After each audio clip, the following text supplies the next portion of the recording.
Broadcasting live from Forward Observer Central Command in Austin, Texas. It's the man always out front on the issues. You're listening to Out Front with Mike Shelby.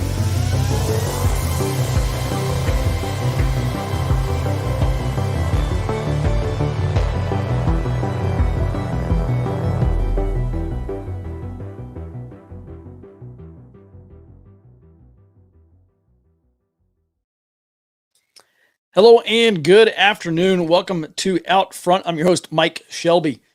On today's show, I'm talking about left-wing insurgency. I'm going to cover a particular instance that happened over the weekend. I'm also taking your questions.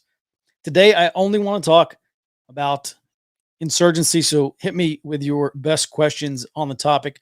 Or if something doesn't make sense or you want me to explain something, I would be happy to. First, shout out of the day goes to Tony of the North, coal miner's daughter, and Brad B-Rad. Welcome to those newest Patreon supporters.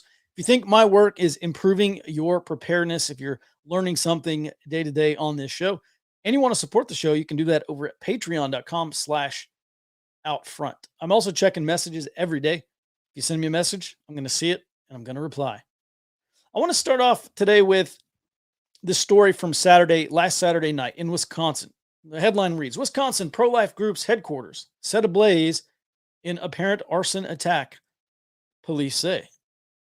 And Ben, go ahead and hit us with one of that first image there. Yeah, you probably saw this. This is not new. I'm going to go beyond the headlines here. According to a statement released by this group called Wisconsin Family Action. Early this morning on Sunday morning, a leftist anarchist group attacked Wisconsin Family Action's office in Madison, throwing 2 Molotov cocktails into the office after breaking windows, and then proceeded to light a fire. The arsonists posted graffiti on the outside of the building bin near the group's offices. The message was, if abortions aren't safe, then you aren't either.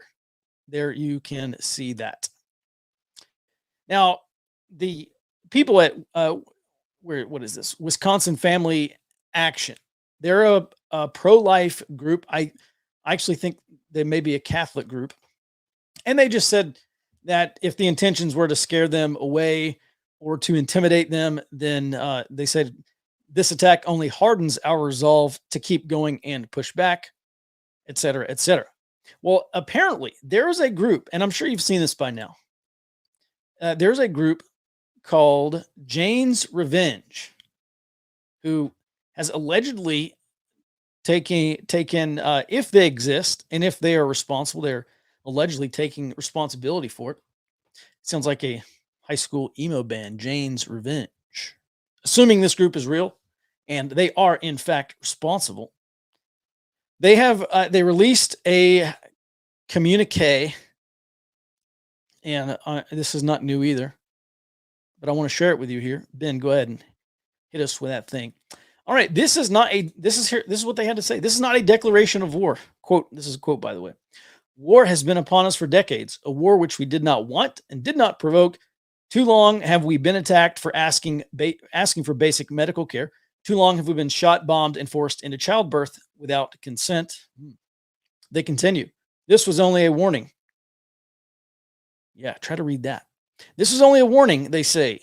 They continue. We demand the disbanding of all anti-choice establishments, fake clinics, and violent anti-choice groups within the next 30 days.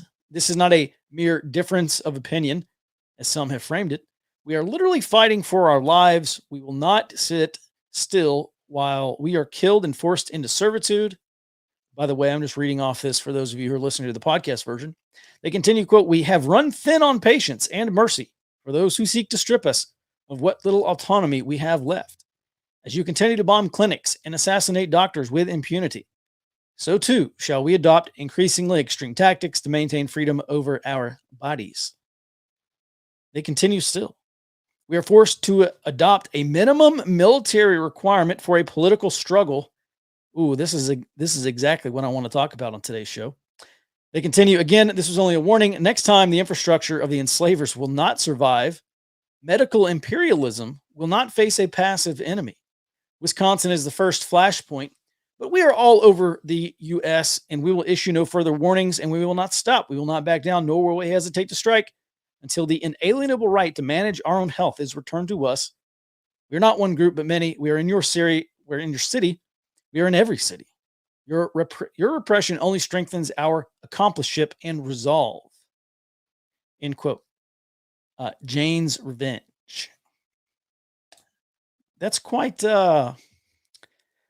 dramatic. On this topic, I want to talk about political struggle, because an insurgency is an armed political struggle to overthrow a government. And let's start with some, by the way, just to put this into context, this heading into tonight and tomorrow, and there's even protests on Sunday. There's going to be nationwide protests. And I'm sure we've already seen some black bloc go out and march in the street and do some little demonstrations and whatnot. And I'm sure they're going to use this weekend as an opportunity to do that as well in the same places they've been active for the past several years. I think what they would like to do is to build the sense of urgency that they shared as a movement back in 2020. Well, really from 2016 on, but especially 2020. I don't think they're going to do that just yet. But come June or early July, when the Supreme Court when they traditionally hand down these opinions, I think it's just about every June or early July for this I don't know, schedule, whatever it is they do it in June. Then we could see another round of protests. And this gap between the leaking and the protests last weekend and this weekend and June, they've got, I don't know, let's just call it another month or so, maybe, to kind of build a sense of urgency, to continue reorganizing. And I've seen a lot of sentiment particularly on left-wing social media, these anarchists and revolutionary anarchists and so on, social media outlets. And it seems to me like they're struggling. They're trying to get the gang back together. And I'm not sure they're going to be able to do it. That's what my 96 Bravo intuition tells me. Now, of course, in the 5 or 6 cities in this country where they'll go out and do a demonstration, they're going to continue. But I don't expect anything until June. I don't expect anything like the riots of 2020, and we may not even get that, because my understanding, and I think I think everyone's understanding right now, is the Supreme Court's just going to turn this down to the states. They're going to relegate that authority to the states, which is not a nationwide ban. And given that it's not a nationwide ban, I doubt we see something like the summer of 2020 all over again. But I do want to discuss what that might look like, because I fully expect things to heat up after the midterms. And for 2 years, these groups are actually roughly 2.5 years starting from now, roughly. these groups are trying to build momentum.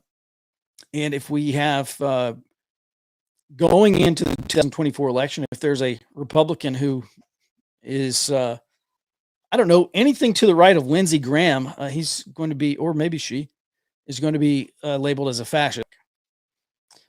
Let's talk about insurgency real quick, because depending on who you ask,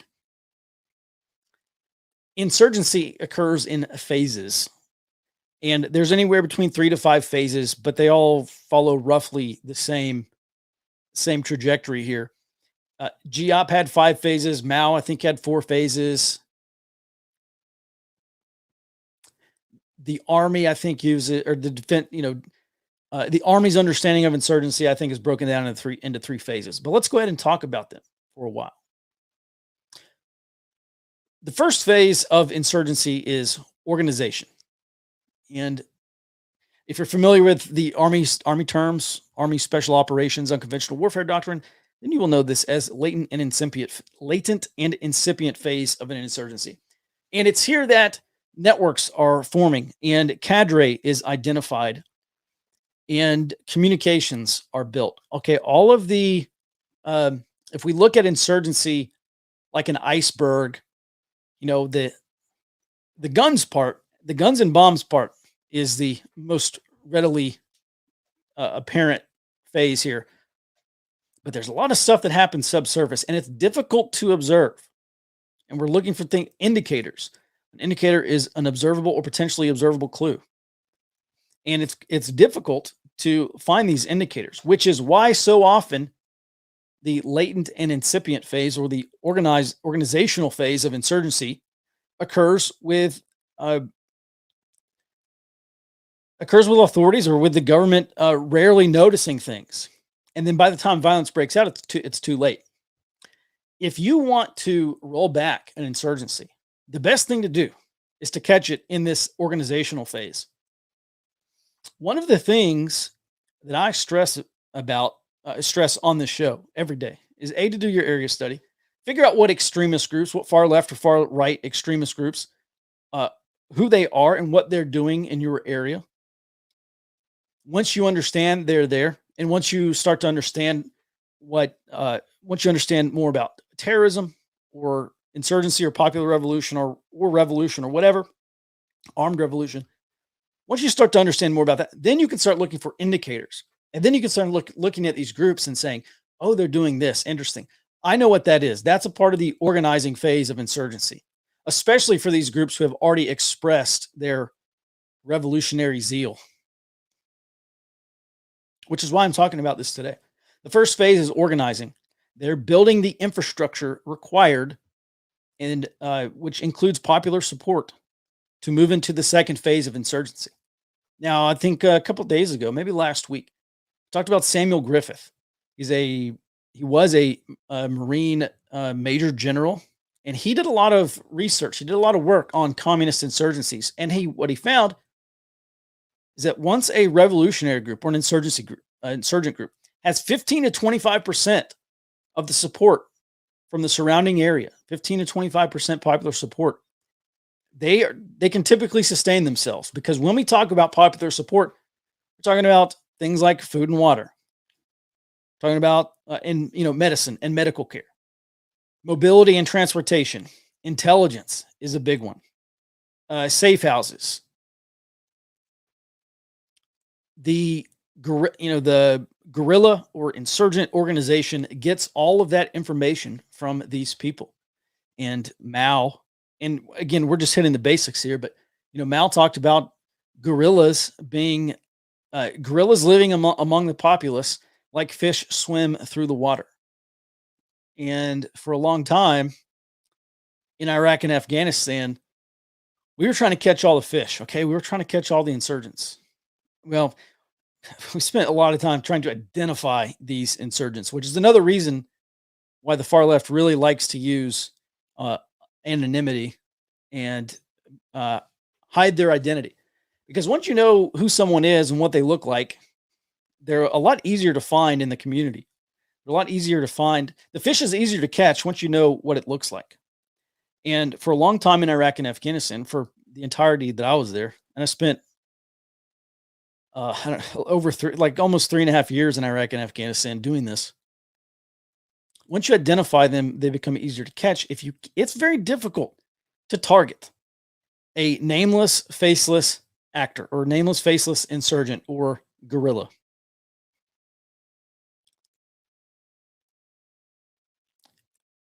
If you look at some successful counterinsurgencies here, and I'm not talking about US counterinsurgent doctrine. It was tried and it was found lacking.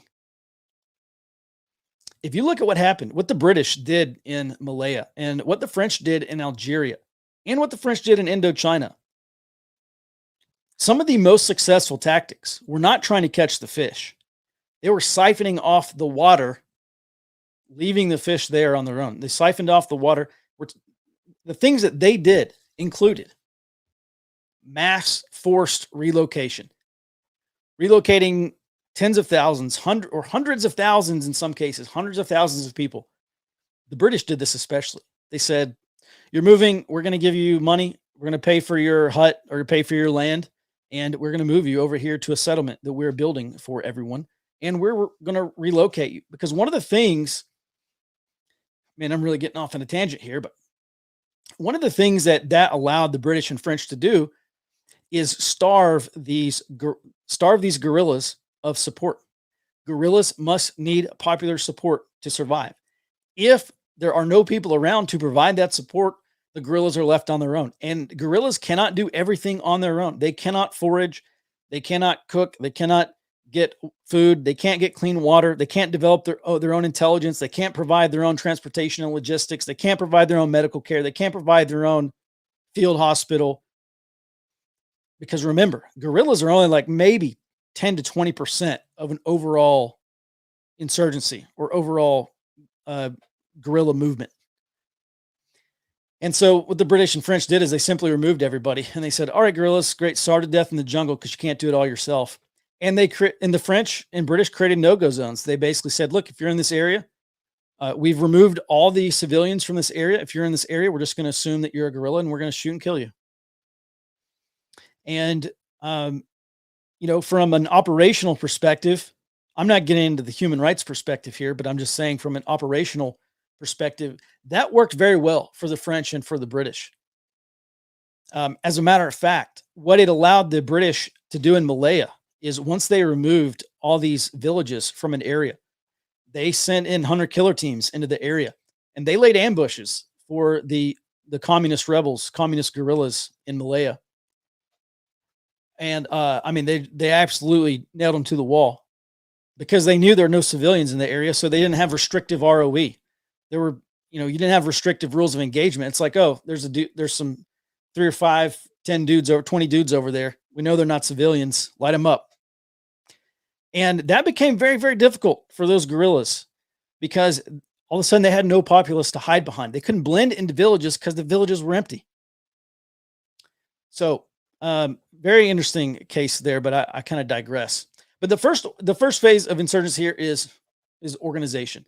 You have to build the local infrastructure, the local network, the local propaganda, you have to develop local political agents to build your political agenda, to recruit, so on and so forth. And then once you have that popular support, once you know that the people will support you in a violent overthrow of the government. By the way, I'm not advocating for this. I'm just purely explaining what this looks like.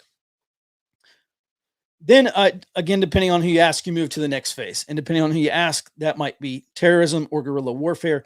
I like talking about the phases of insurgency in these 4 phases. So let's move to, and if you go off the 4-phase insurgent model, then you wind up at terrorism next.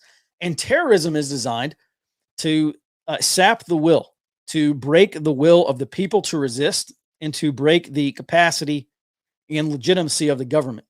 And we saw that in Iraq and Afghanistan.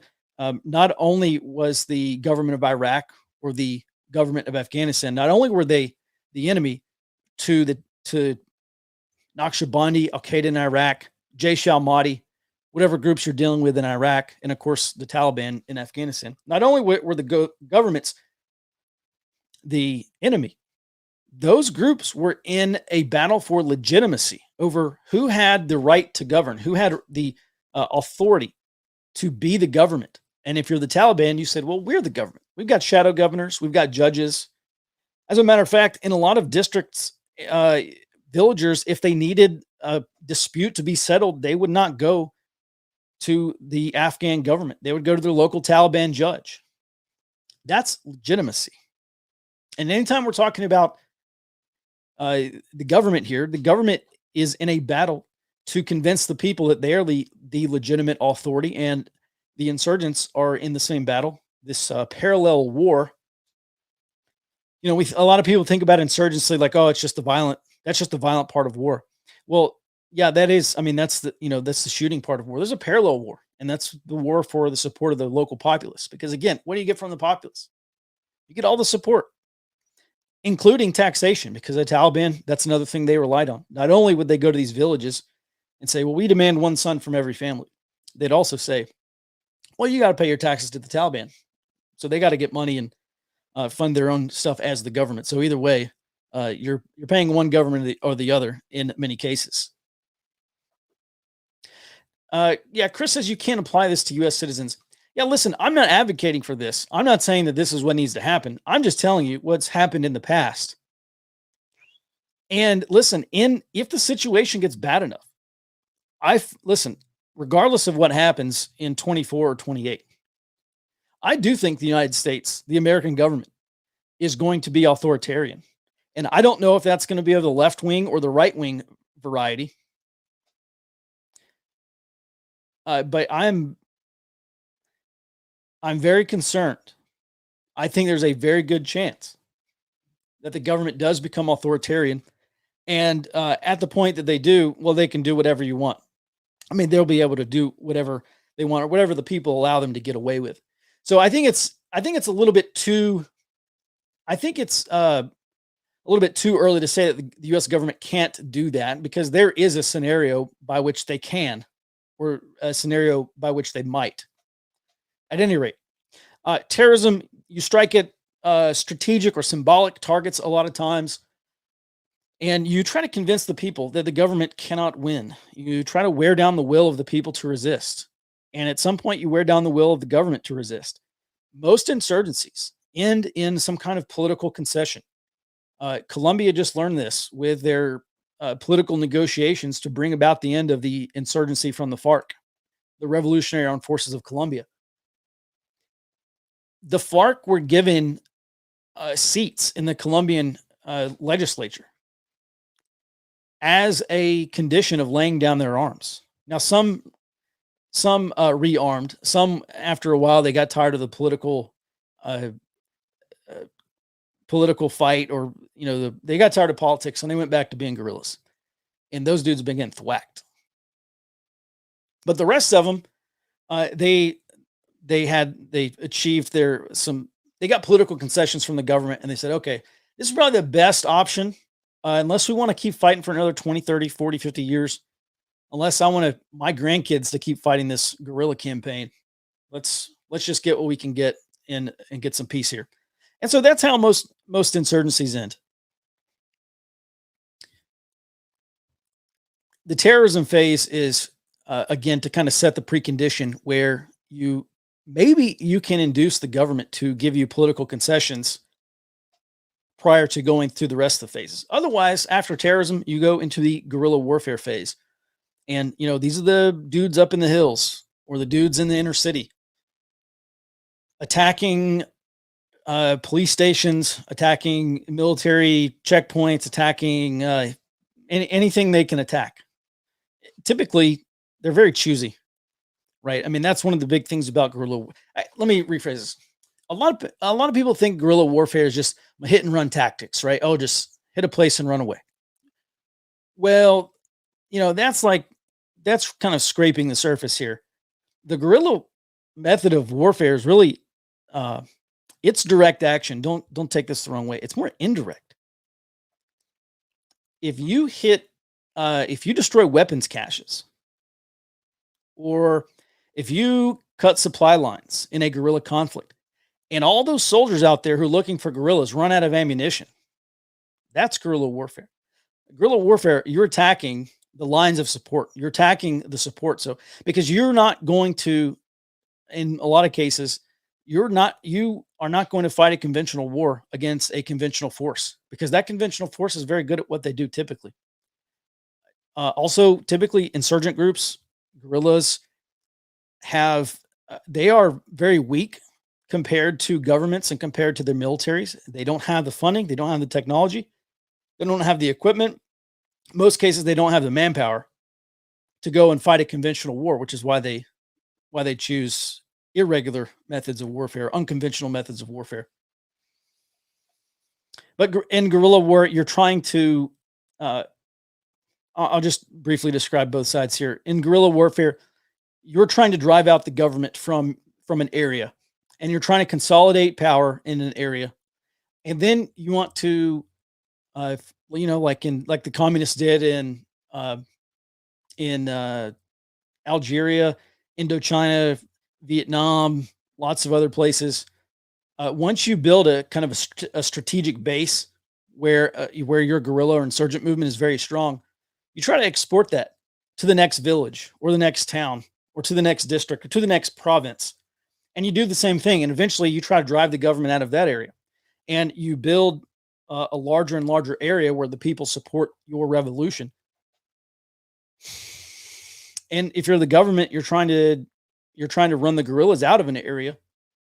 And I'll talk about what's effective on the other side of this. By the way, Ben, help me if you can.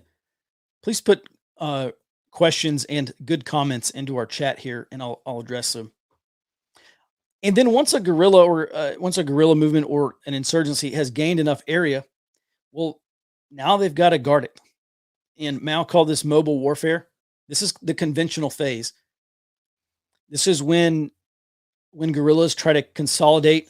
A lot of times they'll take the best fighters from all regions and they'll build a conventional army.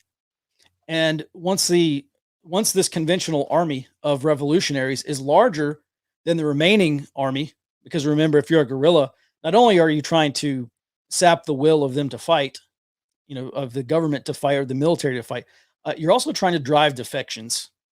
And they do that a number of ways. But once the guerrilla conventional army that's been consolidated is larger than the remaining government security forces or the remaining military, then you go and you get into Mao's mobile warfare, which is conventional war.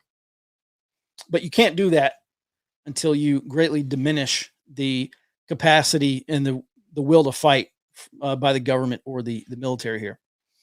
So that is kind of a very brief, maybe 15 minutes I just described the kind of 101 of insurgency, the phases of insurgency. Now, if you're the government or if you're the security forces of the military, you are trying to counter each of these phases. So if let's just say in this country, it's very safe to say that the left is in the organizing phase of a proto-insurgency. That's what I referred to as 2020 as a proto-insurgency, because they're exhibiting many of the indicators of insurgency. They're carrying out many of the same actions that you would expect to see of an insurgency, or probably more likely a popular revolution. And people have a problem with that. I got a lot of emails that say, "Oh, this is preposterous. This is not an insurgency." Y'all, these leftist groups, many of them have revolutionary in their name. They talk about overthrowing the government. They talk about overthrowing the police state. They talk about being revolutionaries. So at the point that they consider themselves revolutionaries and are undertaking revolutionary activity, at some point, you just got to call these people revolutionaries. And that's what they are. So if you're the government and they're in the organizing phase, you have to counter-organize. And this is by far my biggest message for people who, if this concerns you, you're concerned about leftist violence, or, you have to counter-organize against them. You have to talk about the logical conclusions. What happens if these people win? What happens when these people get their way? And if you can turn the populace, if you can turn local people against them, then what are they more likely to do? They're more likely to see something and say something. They're much more likely to say, "Oh, I saw a sticker. Someone posted a sticker." Or they put up a poster that was revolutionary propaganda. Or, "Oh, hey, I saw this guy with a patch on his backpack." Or, "I saw this sticker on this vehicle, this revolutionary group," or whatever. I just thought should let you know. And they start to pass on information. And that is getting the populace to inform on the revolutionaries or the insurgents or the guerrillas. And that's why this parallel war is so big, because as the populace goes, so goes the insurgency. If the populace is in support of the revolutionary side, revolutionaries tend to win. The populace is against the revolutionary movement, and the revolutionaries tend to lose. All right. Let's get into some questions here. By the way, happy Friday the 13th to everybody. I'll do these questions, run through them for everybody, and then we'll get ready for the weekend here. Is a reason the U.S. government is leaving the border open to dislocate Texans like we are? Okay. Yeah, that's a good question.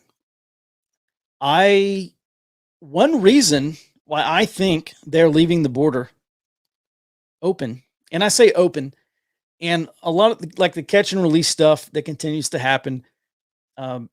Someone was telling me the other day about how the numbers are skewed because there's so many people who come across the border who aren't encountered, and so they don't get included in the numbers. So whatever ICE or DHS or whoever, whatever number they're talking about coming over the border is likely much higher than that. So I think one reason why they're trying to do this is because eventually they want to turn them all into citizens. One reason why is because you look at China, right? And China, just by the number of people who live there, they're going to have an economy somewhere between 2 to 4 times the size of the U.S. economy. And if you're the United States, how do you compete? Well, you either raise productivity, which takes a long time, or you increase economic demand and you increase economic transactions and you try to grow that way. So I actually think this is an effort by the establishment to grow the country to remain as competitive as possible. And that's one reason. I think that is the most, I think that's the economic view. It's the same problem that Europe has, right? Angela Merkel went back when she was large and in charge, and a bunch of the other European presidents or prime ministers, they all said, look, our demographics are going in reverse. We are going to have a very anemic economy as long as our demographics are trending downward. And so they said, well, we got to take in all these refugees and turn all these Syrians into Germans and kind of remake the country and rebuild the economy. Now, it just so happens, I think this plays in heavily to the Democrats' favor. And I do think they're going to be either amnestized or pathway to citizenship here for them. And we absolutely are looking at another, 20, 30, 40 million Americans, I think probably over the next, as soon as they can politically do it, I think as long as it's politically feasible for them, I think they want to do it. And so I think those are probably two good reasons why the border remains open. If the U.S. collapses and the elites and people fight, do you see crazy people committing war crimes? Yeah. They say the only crime in war is losing. But yeah, in terms of people doing very heinous things to each other, yeah, that tends to happen in periods of collapse. That happens when security is diminished and when people are not afraid of being caught for doing whatever they want to do. Then yeah, you're going to get more of it. Mike, I don't see how guerrilla warfare works against the government. The government succeeds in the world of phones, satellites, and NSA. Yeah, I'll tell you what, man. If Iraqis and Afghans had used Facebook and Twitter and Instagram as ubiquitously as Americans do, those conflicts probably would have lasted 3 to 6 months, my guess. Because my ability, we're piecing these networks together in Iraq and Afghanistan, basically, one little person at a time, one little piece of the puzzle at a time. And okay, great, we've got an IED cell over here, and okay, we've got a direct action cell over here, and okay, great, we got another front. Okay, great, we got some more biometrics. Okay, great, when you got another human reporter, we got whatever, right? And we're piecing this together and doing our best to understand what this network looks like. That's all automated in the United States due to social media. So I take your point, and it's a valid point to say that that is a reason why a left wing or a right wing insurgency would not work in the United States. However, the United States is a big place. There would be far more members of this guerrilla movement or insurgency than I think law enforcement or the military could handle. And I actually do think, especially in certain places, listen, if the populace gets behind a revolution, I don't think it matters what kind of technology the government has. If the populace is behind it, then you will eventually have a political settlement, and by referendum, the people will vote who they want into power. If not, I mean, not at the national level, but at an area level where there's a revolution or a secession movement or something like that. And we're getting kind of into the realm of really, really great hypothetical, prepper fiction realm here. However, we know this is exactly how insurgencies go most of the time. I mean, look, even Iraq and Afghanistan, right? The Iraqis rejected the status of forces agreement, and that brought about the end of U.S. participation, U.S. occupation of Iraq. The people ultimately decide in these referendums, and so I expect that would happen in the United States, and it would, in those cases, it would take an insurgency, some armed effort, to coax the government into saying, well, we can fight you for 5 or 10 or 20 years, and we can absolutely destroy the economy. Or we can come up with maybe some kind of autonomous regional government, which I think is, in terms of balkanization, that's got to be one potential course of action.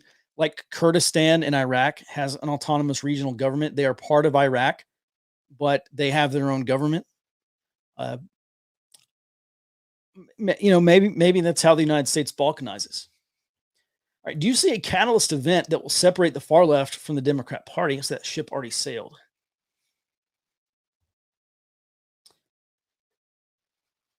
I think the far left is already separated from the Democrat Party, because you look at a lot of what the far left says, and they have great amount of disdain for this neoliberal establishment order that we have in this country. And I separate far left from progressives, because one of the things that the far left says is that, they say, oh, progressives are capitalists. When Elizabeth Warren, and I think it was Elizabeth Warren, came out when she was on the campaign trail running for president or running for the nomination, she even said, I support private solutions to public problems.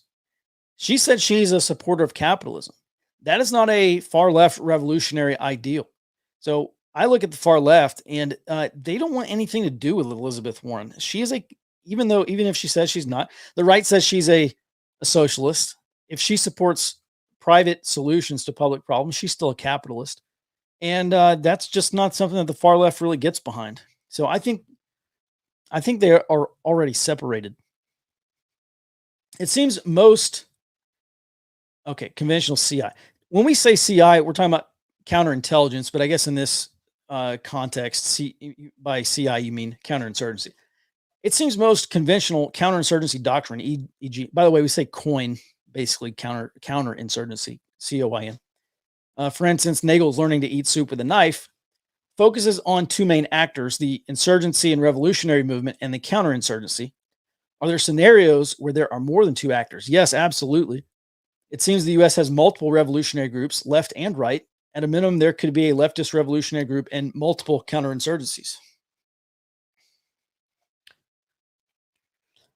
Yes, one aspect of low-intensity conflict is multiple tribal groups. And yes, you absolutely can. this wouldn't necessarily be insurgency, counterinsurgency, but I look at parts of Latin America, Mexico especially, where gang warfare, tribal warfare, cartel warfare against each other is low intensity conflict. And I do think that's one potential course of action to happen in the United States. Also, you might have at some point, if the American empire does begin to collapse like the Roman Empire, the United States is a very, not only geographically diverse place, but politically as well and ideologically. So, yeah, in our prepper fiction novel, yeah, you might have simultaneous revolutionary secession movements happening at the same time. So, yeah, that's a possibility. It's not always insurgent and government.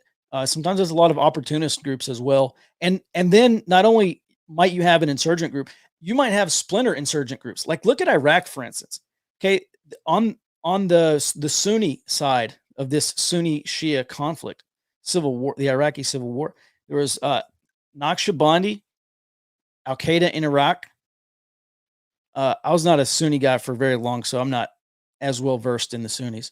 Then on the Shia side, I mean, there's Jaish al-Mahdi, Iski Badr.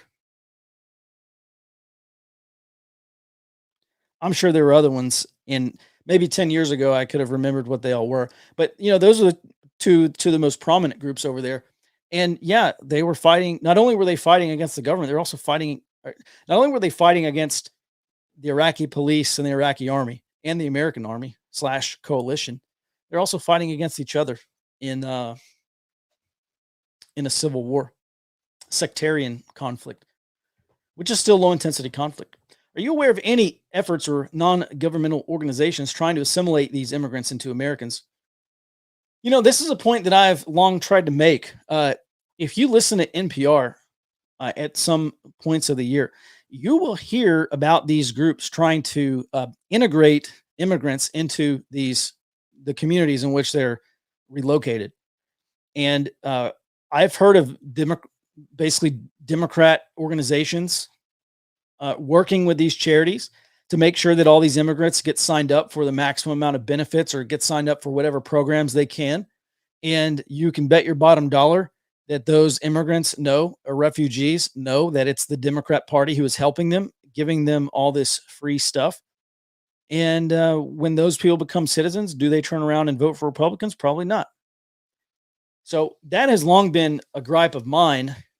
Not that anyone needs to welcome mass immigration, but at the point that some of them are here, if you ignore them, they are going to be effectively recruited by these left-wing organizations. So that's a very good question. I'm not aware of any conservative groups doing this for refugees or immigrants. I could be wrong, but then again, I don't pay attention to a lot of that stuff. How much of an insurgency can be leaderless based on local economies and profit incentives? I.e., an Afghan might not be Taliban, but he has seen an opportunity to kill a soldier and sell gear on the black market. Yeah, maybe that has happened. Conflict profiteering, or what do they call them? Conflict entrepreneurs. Yeah, that's the academic term. There's plenty of ways for people to profit off of war and conflict. And at some point, maybe that does become a business. All you aspiring entrepreneurs out there. All right, we'll do one more question here. How reliable are the Chinese population numbers? There hasn't been a single number safe from falsification from them. Man, I don't know. That's a decent question. I don't know. I'm not sure. All right. All right, guys. So I think that's going to do it for today's show. Yeah, go ahead and hit that like button, please. That's a great idea. I appreciate the support. If you want to support the show, if you like what I talk about every day, if you're learning, if you're trying to listen, what I really want to do on this show is talk about strategic level considerations. I'm not talking about how many calories are in a an MRE or whatever. Okay. I don't do that stuff. I'm not here to talk about water purification or solar panels. What I'm here to talking about, what I am here to talk about is developing political, social, and economic power. Because at the point you develop political, social, and economic power at the local level, you have influence. You have potentially a movement. You have the ability to flex and influence the course of change in your area. You can use that political, social, and economic power to bring security to your area. And ultimately, that's what we want. I don't care how many years of food you have saved up, or how many gallons of water, or whatever's in your basement or attic or wherever it is. If someone were to come to me and say something like, well, I've got 7 years of food saved up, how prepared do you think I am? I would say, how many people do you have? How many people are in your corner? And how much political, social, and economic power do you have? Now, maybe your 7 years worth of food can buy you political, social power, and money is just stored power. I'm not saying that's got to be part of the equation here. But what I'm really hoping to do is use this 30 minutes a day, roughly whatever, 30, 45 minutes a day, and talk about the strategic level stuff, because this is what's going to win, or this is what's going to help you win, or at least not lose all this stuff that's coming out, that's going to happen in the future and is already happening. All right, with that, I'll be back. Listen, I'm not sure if I'm going to be on the show on Monday. I got to run into town and do a bunch of, just do a bunch of stuff, a bunch of errands and crap that I got to do in town. So I'm not sure if I'll be back in time for that or not. But if I am, I'll see you Monday at 2 p.m. Central, or maybe Tuesday at 2 p.m. Central. And I appreciate the support. Everyone have a good rest of the Friday the 13th and a great weekend. And until next time, be well and stay out front.